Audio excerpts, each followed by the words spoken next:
അത് അത് മാത്രമല്ല, അതായത് ഇപ്പോൾ ഇതിലുള്ള ഒരു കാര്യം എന്ന് വെച്ചാൽ അതൊരു ഫാക്ടറാണ്. കാരണം ഇയാൾ ഈ CK രാഘവൻ എന്ന് പറയുന്ന ആൾ ജയിലിൽ നിന്ന് രണ്ട് സ്ത്രീകളെ കൊന്നു എന്നുള്ളൊരു കേസിലാണ് 20 വർഷം ജയിലിൽ കിടന്നത്. ഇയാൾക്ക് ജയിലിൽ നിന്ന് ഇറങ്ങാൻ പോലും വലിയ താല്പര്യമില്ലാത്തൊരു മനുഷ്യനായിരുന്നു. അയാൾക്ക് വെളിയിൽ ആരുമില്ല, അയാൾക്കൊന്നും ചെയ്യാനില്ല. അപ്പോൾ അങ്ങനെയുള്ള ഒരാൾ അയാൾ ജയിലിലിരുന്ന് എന്തൊക്കെയോ വെറുതെ കുത്തിക്കുറിക്കുന്നുണ്ടായിരുന്നു എന്നൊക്കെ ഒരു ജേർണലിസ്റ്റ്, ഒരു പെൺകുട്ടിയുടെ അറിവിൽ ഇത് വരികയാണ്. അപ്പോൾ ഇയാളെ ഒരു ജീനിയസായിട്ട് കുറേ ആളുകൾ ഡിക്ലെയർ ചെയ്യണം. അപ്പോൾ ഇയാൾ പുറത്തു കൊണ്ടുവരുന്നു. ഇയാളെ പറ്റി ഒരു മാഗസിനിലൊരു ആർട്ടിക്കിൾ വരുന്നു. ഇയാളുടെ എഴുതിയതും ഒക്കെ കൂടെ ചേർത്തിട്ടൊരു ബുക്കാക്കാനുള്ളൊരു പ്രോജക്റ്റ് ഉണ്ടാകുന്നു. പക്ഷേ ഇയാളുടെ പ്രധാന ഇൻട്രസ്റ്റ് ഒന്നുമില്ല. ഇയാൾ വളരെ സ്ട്രോങ് ആയിട്ട് പറഞ്ഞിട്ടുള്ള ഒരു കാര്യം എന്താ വെച്ചാൽ, ഞാൻ ആരും കൊന്നിട്ടില്ല എന്നുള്ളതാണ് അയാളുടെ പോയിന്റ്. ഞാൻ തെറ്റുകാരനല്ല, ഞാൻ കുറ്റം ചെയ്തിട്ടില്ല എന്നാണ്. അതിപ്പം പലർക്കും അതിനോട്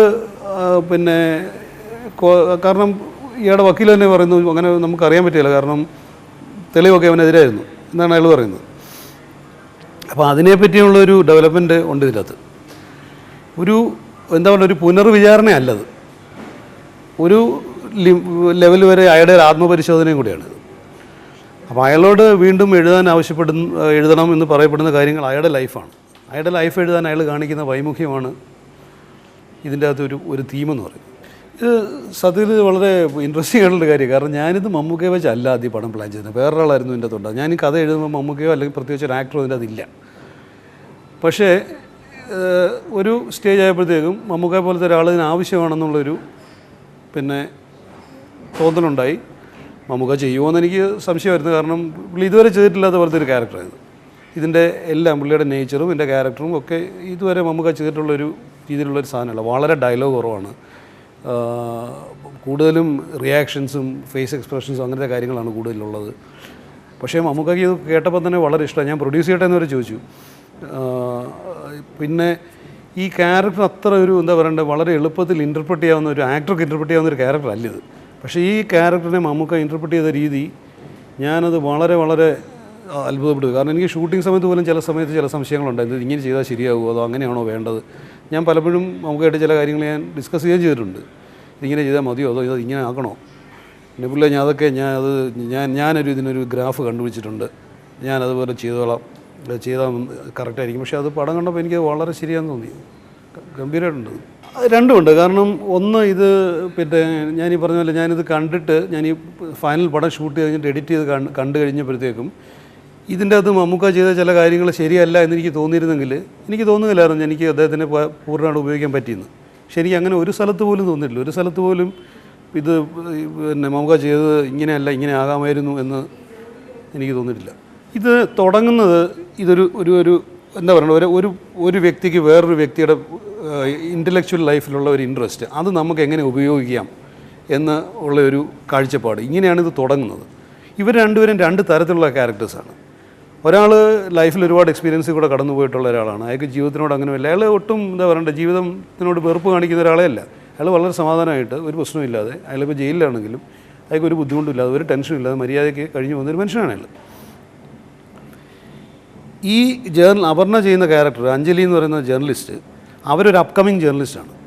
അവരുടെ മുമ്പിൽ ഒരുപാട് ഓപ്പർച്യൂണിറ്റീസ് ഉണ്ട്, അവർക്ക് ഒരുപാട് കാര്യങ്ങൾ ചെയ്യണമെന്നുണ്ട്. അങ്ങനെയുള്ള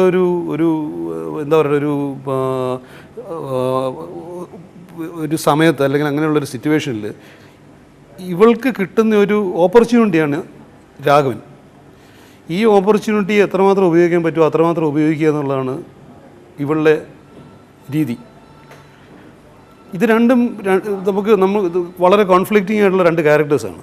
അപ്പോൾ ഈ രണ്ട് റിലേഷൻഷിപ്പിൻ്റെ രണ്ട് ക്യാരക്ടേഴ്സിൻ്റെ റിലേഷൻഷിപ്പ് വന്ന് ചേരുന്ന ഒരു കൾമിനേറ്റിംഗ് പോയിൻ്റാണ് ഇതിൻ്റെ എൻഡെന്ന് പറയുന്നത്. ഇതിനെ എനിക്കൊരു പ്രത്യേകിച്ചൊരു വിഭാഗത്തിലും പെടുത്താനില്ല. അപ്പോൾ എൻ്റെ അടുത്ത് ഒന്നിനോട് ഒരു ചോദിച്ചതിന് മുമ്പ് ഇത് മമ്മൂട്ടി ഒരു സാധാരണ മനുഷ്യനായിട്ട്, മമ്മൂട്ടി സാധാരണ മനുഷ്യനില്ല, ഇങ്ങനത്തെ മനുഷ്യർ നമ്മുടെ നാട്ടിലില്ല, വളരെ അപൂർവമായിട്ട് മാത്രം കാണുന്ന ആളുകളാണ്. ഇദ്ദേഹം ഒരു ലോവർ മിഡിൽ ക്ലാസ് ബാക്ക്ഗ്രൗണ്ടിൽ നിന്ന് വന്നു എന്നുകൊണ്ട് മാത്രം സാധാരണക്കാരാകുന്നില്ലല്ലോ. എല്ലാ ലോവർ മിഡിൽ ക്ലാസ് ബാക്ക്ഗ്രൗണ്ടിൽ നിന്ന് വരുന്നവരും സാധാരണക്കാരൊന്നും അല്ലല്ലോ. നമ്മൾ സാധാരണക്കാരെന്ന് പൊതുവേ പറയാറുണ്ടെങ്കിൽ അവരുടെ ക്യാരക്ടറിനൊക്കെ കോംപ്ലിക്കേഷൻസും കോംപ്ലക്സസും ഒക്കെ ഇല്ലേ. അപ്പോൾ അങ്ങനെ ഇതിനൊരു ജോണർ എനിക്ക് പിന്നെ കൊടുക്കാൻ ഒരിക്കലും പറ്റില്ല. ഇതൊരു കുറ്റാന്വേഷണ കഥയല്ല, ഇതിൻ്റെ അകത്ത് പാട്ടില്ല, പ്രേമമില്ല, മേലോ ഡ്രാമയില്ല, ആളുകൾ തമ്മിലുള്ള ആവശ്യക്കൂടുതലുള്ള എന്താ പറയുക കണ്ണുനീരില്ല. അങ്ങനെയുള്ള നമുക്ക് മസാല എന്ന് നമ്മൾ വേണേൽ വിളിക്കാവുന്ന, അല്ലെങ്കിൽ കമേഴ്ഷ്യൽ മസാല എന്ന് വിളിക്കാവുന്ന ഒരുപാട് കാര്യങ്ങൾ ഇതിനകത്തില്ല. നമ്മൾ മനഃപൂർവ്വം ഒഴിവാക്കിയതില്ല. പക്ഷേ ഈ കഥയുടെ ഒരു ഗതി അനുസരിച്ച് അങ്ങനത്തെ കാര്യങ്ങൾക്ക് ഇതിനകത്ത് സ്ഥാനമില്ല.